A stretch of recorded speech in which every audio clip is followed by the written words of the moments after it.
Assalamualaikum warahmatullahi wabarakatuh. Apa kabar semuanya? Semoga sehat selalu ya.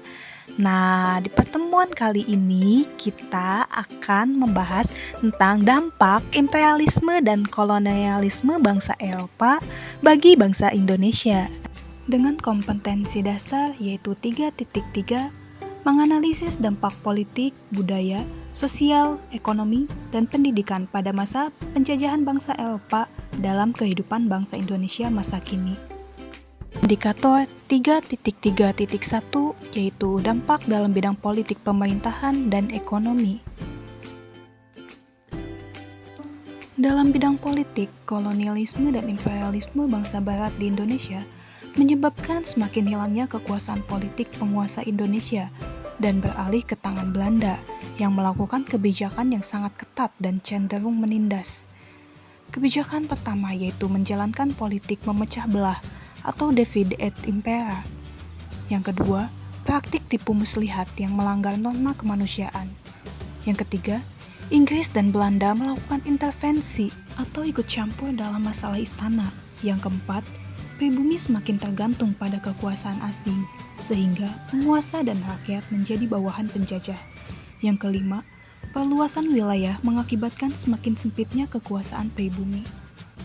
Pada masa pemerintahan Gubernur Jenderal Dendles, para bupati dijadikan pegawai negeri dan digaji. Padahal, menurut adat istiadat, kedudukan bupati adalah turun-temurun dan mendapat upeti dari rakyat. Praja yang dulu berdasarkan garis keturunan sekarang menjadi sistem kepegawaian. Selain itu, pada pemerintahan Dendles, dilakukan pembaruan politik dan administrasi pemerintahan yang membagi wilayah kekuasaan kolonial Belanda di Jawa menjadi 9 prefektur dan 30 region camp atau kabupaten.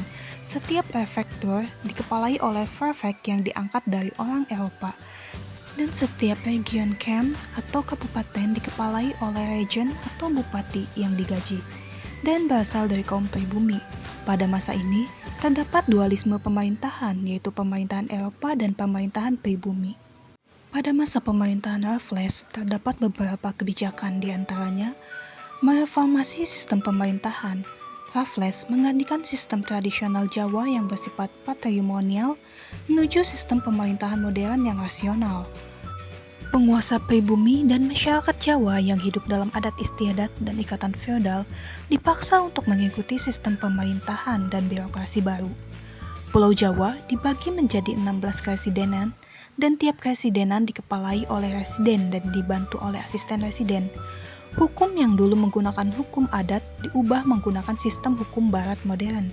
Pada masa pemerintahan kolonial Belanda, terdapat beberapa kebijakan dalam sistem politik pemerintahan, diantaranya melakukan politik pasifikasi kewilayahan di Aceh, Sumatera Barat, Jawa, Kalimantan, Sulawesi, Sunda Kecil, Maluku, dan Papua yang berhasil sekitar tahun 1905.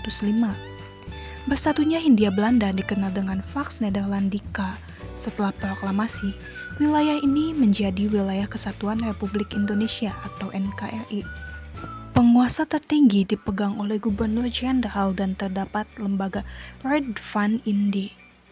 Sistem pemerintahan di Indonesia sekarang merupakan warisan dari trias politika yang dijalankan oleh pemerintah kolonial Belanda. Dalam bidang legislatif, pemerintah Belanda membentuk Volksraad atau Dewan Rakyat pada tahun 1918. Badan yudikatif di struktur tersebut, pemerintah kolonial Belanda membagi badan peradilan menjadi 3 macam berdasarkan golongan masyarakat Hindia Belanda. Peradilan tersebut yaitu golongan orang Eropa, golongan orang Timur Asing, dan golongan pribumi. Pada masa pemerintahan Dendles, perubahan sistem pemerintahan telah membawa pada perubahan sistem perekonomian tradisional. Dalam sistem modern, tanah-tanah milik raja berubah statusnya menjadi tanah milik pemerintah kolonial. Dalam masa pemerintahan kolonial, mencari uang dan mengumpulkan kekayaan menjadi tujuan utama. Uang dan kekayaan mereka kumpulkan untuk membiayai keperluan pemerintah yang sedang berlangsung saat itu. Untuk mendapatkan uang, pemerintah kolonial memperolehnya dari penjual hasil bumi dari para petani berupa pajak. Petani pun harus menjual hasil bumi dengan harga yang telah ditetapkan. Pada tahun 1830, Gubernur Jenderal Johannes van den Bos mengeluarkan suatu peraturan di mana mewajibkan setiap desa menyisihkan sebagian tanahnya untuk ditanami komoditas ekspor, khususnya kopi, tebu, teh, dan tarum. Peraturan ini dikenal dengan nama sistem tanam paksa atau kulturstelsel. Hasil tanaman ini dijual kepada pemerintah kolonial dengan harga yang telah ditentukan. Penduduk desa yang tidak memiliki tanah harus bekerja di kebun-kebun milik pemerintah kolonial. Tujuan awal Belanda datang ke Indonesia adalah untuk mencari rempah-rempah, maka mereka harus membuat infrastruktur untuk mengangkat pemasokan bahan makanan. Oleh karena itu, mereka punya andil dalam pembangunan rel kereta dan jalan raya.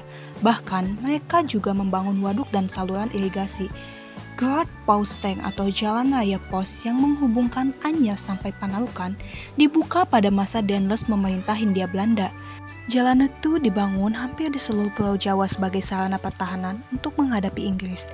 Jalan yang dibangun itu menembus bagian hutan dan gunung untuk menghindari rawa-rawa antara Jakarta dan Cirebon. Pembangunan jalan itu terkait dengan masalah politik yang sedang menimpa pemerintah, seperti masalah keuangan, ancaman Inggris, pemberontakan Banten dan Cirebon, serta banyak musuh-musuh Daendels. Tindakan Daendels ini mendapat pujian dari Menteri Penjajahan, karena dengan pembangunan jalan itu, maka akan mengurangi pengeluaran pemerintah. Pembangunan jalan sepanjang 1000 km itu dilakukan dengan kerja rodi. Meskipun dibangun dengan kerja rodi, jalan itu berguna untuk memakmurkan pedalaman Jawa sebagai konsekuensi yang teratur. Menurut Daendels, jalan itu membawa keuntungan bagi penduduk setempat dengan semakin ramainya perdagangan. Meskipun jalan pos ini membawa perkembangan daerah yang dilaluinya, namun kritik pedas kepada Daendels dilontarkan karena pembangunan jalan itu telah merenggut ribuan nyawa manusia.